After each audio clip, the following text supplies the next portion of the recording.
이건태 의원님 질의해 주시기 바랍니다. 예, 경기 부천시 병 출신 이건태 의원입니다. 오전에 우리 장동혁 의원님께서 질의하신 내용 중에 제가 아는 부분과 좀 다른 게 있어서 행정처장님께 여쭤보겠습니다.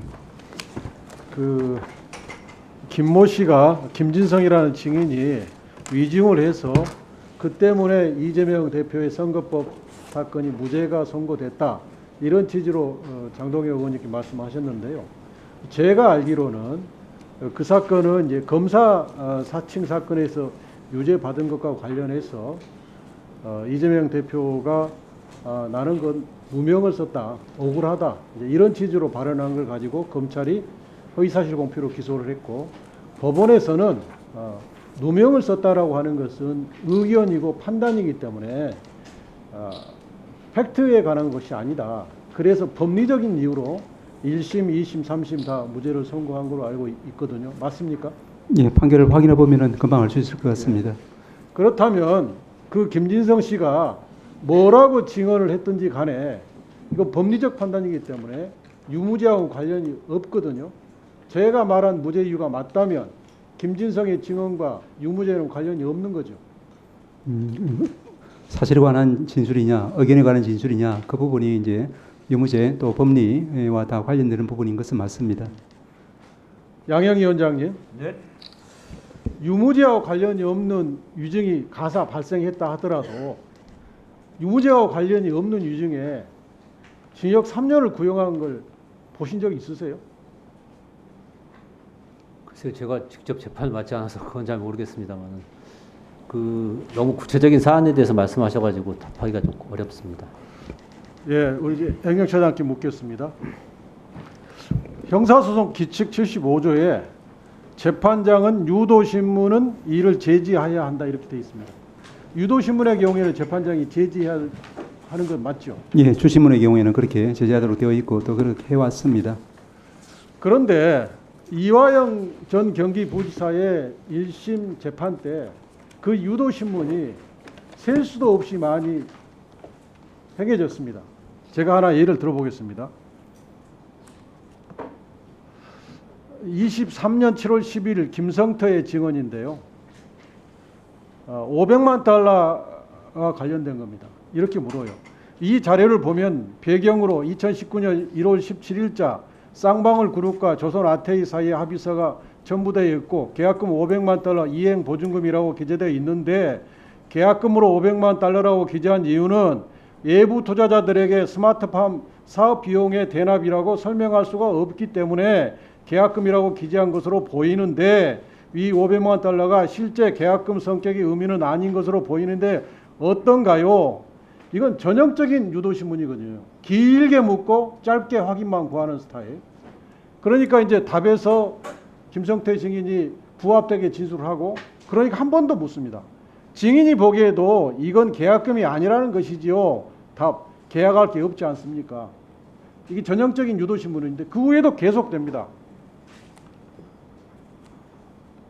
제가 이제 답 부분을 동그라미를 쳐놨는데 그 바로 위에 이 한눈에 봐도 알 수 있어요. 길게 묻고 확인단만 짧게 하고 있습니다.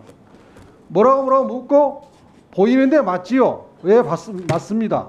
또 뭐라고 묻고 전화 통화한 것이지요? 예. 보이는데 맞는가요? 맞습니다.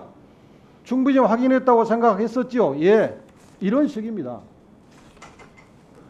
예, 근데 제일 위에 보면 즉 쟁점이 되어 있는 김성태하고 이재명 지사 간의 통화가 이루어졌는데 대해서 묻는 대목이 이렇게 물어요. 2019년 7월경 국제대회 당시 증인은 피고인 이화영을 통해 이재명 경기도지사와 직접 통화를 해서 방비병에 대해 이재명 경기도지사와 논의된 것이 사실인지를 확인하고자 했던 것으로 보이는데 맞지요? 김성태의 속까지 검사가 다 알아가지고 물어줘요. 거기에 대해서 김성태는 예, 맞습니다, 이렇게 대답을 합니다. 뿐만 아니라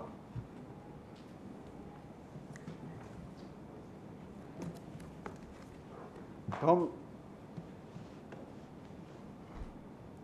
안부수도 마찬가지입니다.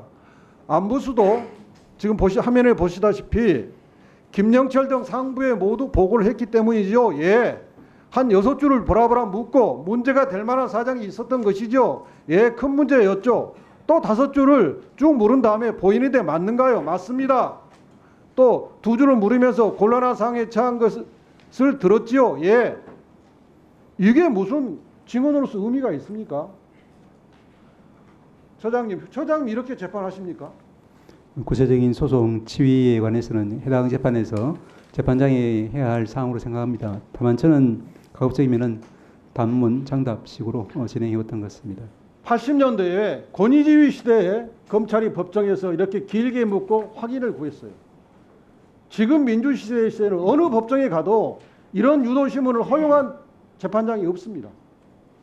이 유일하게 이화영 법정에서만 벌어지는 일입니다. 다음. 자, 이 합의서가 쌍방울이 IR 자료로 투자를 유치하기 위해서 만든 겁니다. 여기에 보면 1억 달러 계약에 계약금 500만 달러, 이행 보증금 200만 불 지급, 300만 불 지급으로 기재가 돼 있어요. 명백히. 이것은 투자를 유치할 때 보여준 문건이기 때문에 이게 만약 허위 기재가 되어지면 사기나 손해배상의 문제가 될 수 있습니다.